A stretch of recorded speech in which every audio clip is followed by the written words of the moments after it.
Light snow provided a picturesque backdrop as several families scoured the Rustic Pines Tree Farm near Keister, Minnesota, in search of the perfect Christmas tree. The 3.5-acre farm was a long-time dream for Keith Reinhardt. In the early 1990s, he and his wife Carol made that dream a reality.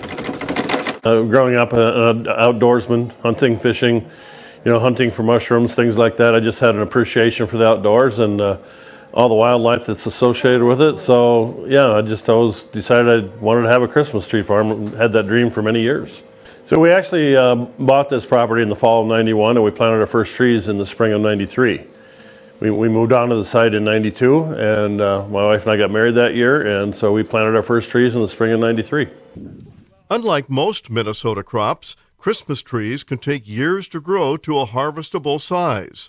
There's a lot of work pruning and caring for the trees from the time they're a seedling until they grace someone's home as a fresh-cut Christmas tree.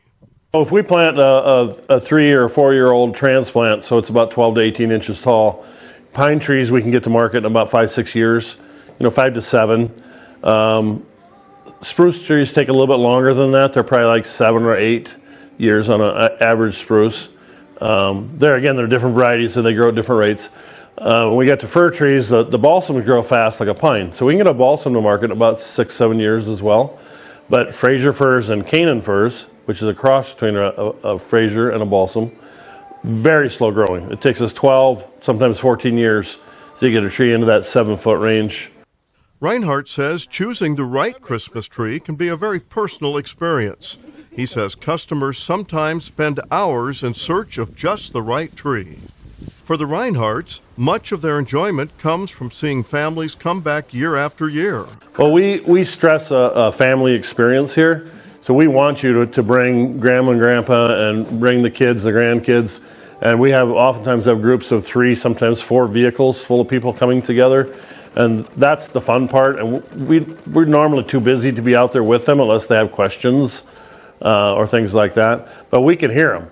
And a lot of times there's snowball fights going on out there if we have snow on the ground, and there's hooping and hollering and just fun family experience. And that's the rewarding part for us, is to see the families coming back year after year, watching their kids grow.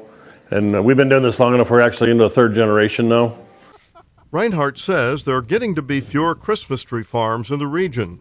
As a result, demand has been so high this year that most tree farms, including Rustic Pines, are now closed for the season. The 3 weekends following Thanksgiving are typically the busiest for choose and cut farms. There you go. This is Lynn Ketelsen reporting.